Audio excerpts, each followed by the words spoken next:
Perkenalkan, nama abdi Friska Elsa Saragi, kelas 12 ilmu 2. Wilujeng enjing sadayana Bapak sareng Ibu guru anu kusim kuring dipika hormat, sareng rerencangan sadayana anu kusim kuring dipika cinta. Palawargi anu kusim kuring dipika hormat, dina ieu waktos sim kuring kade ngadugikeun kumaha pentingna hirup sehat kanggo urang sadayana. Urang sadayana kedah atanapi wajib ngajagi lingkungan sareng awak nyalira sangkang ditibihkeun tina sagala rupi penyakit. Kumargi kitu, urang kedah ngalaksanakeun hirup sadidinten ku cara anu sehat. Maresihin salira atanapi ibak, maresihan kuku, nyikat waos anu rutin. Eta conto disebat hirup anu sehat.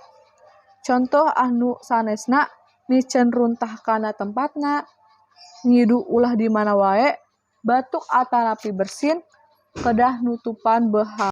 Saupami urang ngajagi kebersihan, awak urang bakal bersih atanapi suci tina sagala kokotoran. Bersih teh hartona bersih sucina, urang sareng lingkungan sabeudeureuan urang. Urang kedah mika cinta kana kabersihan supados manah urang oge suci sareng bersih. Palahadirin sadayana, rupina dicikapkeun sakitu urang kapihatur, kirang langkungna mugi tiasa. Hatur nuhun sadayana.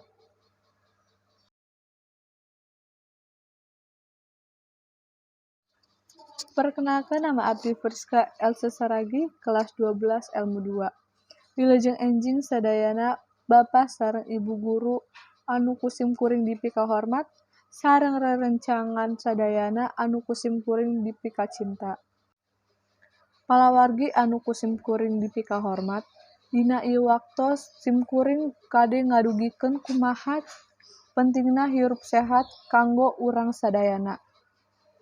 Urang sadayana kedah atanapi wajib ngajagi lingkungan sareng awak nyalira sangkang ditibihkeun tina sagala rupi penyakit. Kumargi kitu, urang kedah ngalaksanakeun hirup sadidinten ku cara anu sehat.